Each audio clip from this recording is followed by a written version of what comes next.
जय हिंद।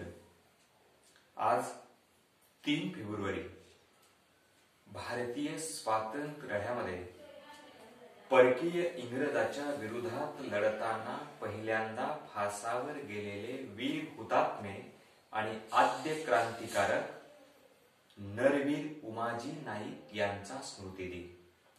सर्वप्रथम त्यांच्या पवित्र विचार स्मृतींना आणि त्यांच्या धैर्य कार्याला विनम्र अभिवादन।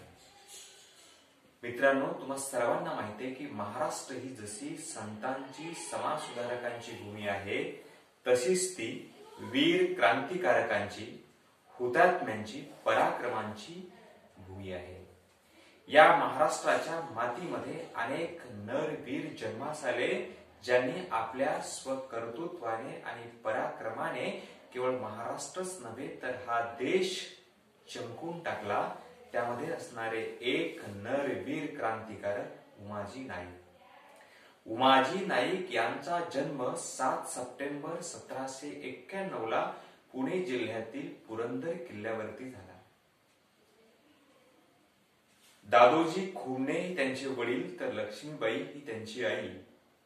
ते पुरंदर किल्ल्याचे किल्लेदार होते आणि किल्ल्याच्या संरक्षणाची जबाबदारी त्यांच्या खांद्यावर होती, म्हणून त्यांना नाईक ही बहुमानाची पदवी दिली होती। वीर उमाजी नाईक हे लहानपणापासूनच अतिशय चंचल, हुशार, लढवय्ये, धारिष्ट असणारे, धाडसी अशा प्रकारचे तरुण होते। त्यांचं स्फूर्ती केंद्र आणि प्रेरणा केंद्र छत्रपती शिवाजी महाराज होते। जसं छत्रपती शिवाजी महाराजांनी मुठभर मावळ्यांना संघटित करून लाखो यवनाची मस्ती जिरवली आणि परकीय सत्ताधीशांना झुगारून तिथं स्वराज्य उभं केलं, त्या छत्रपतींची प्रेरणा वीर उमाजी नाईक यांना होती आणि त्यांनी ठरवलं की माझ्या देशावर परकीय सत्ता मी टिकू देणार नाही आणि मी माझं स्वतंत्र अशा प्रकारचा देश निर्माण करेल, अशा स्वरूपाची भूमिका ही त्यांनी घेतली। त्यांनी तसं आव्हान संबंध हिंदुस्थानातील जनतेला केलं। भावांनो आणि बहिणींनो, आपल्याला खरा इतिहास माहिती नाही। इतिहास घडवला या देशातल्या, या राज्यातल्या अनेक बहुजन सूरवीर माणसांनी, परंतु लिहिला मात्र मनुवादी कावळ्यांनी आणि त्यामुळे खरा इतिहास तुमच्या आमच्या समोर आला नाही। छत्रपती शिवाजी महाराजचा खरा इतिहास देखील आपल्या समोर आजतागायत आला नाही। शंभरजी महाराजांच्या इतिहासाची तर या वर्ण वर्चस्ववादी लोकांनी यथेच्छ बदनामी केलेली आहे आणि तसाच काहीसा भाग हा नरवीर उमाजी नाईक यांच्या बाबतीतही झाला की त्यांचा इतिहास आमच्या समोर आला नाही।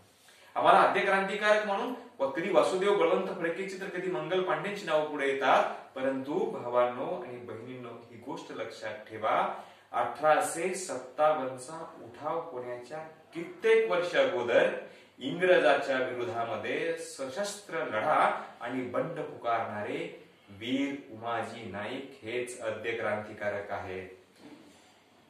1824 ला तर त्यांनी इंग्रजाचा खजिना लुटून सर्वसामान्य गरीब जनतेला वाटला होता आणि इंग्रजाच्या विरोधामध्ये लढा तीव्र केला होता।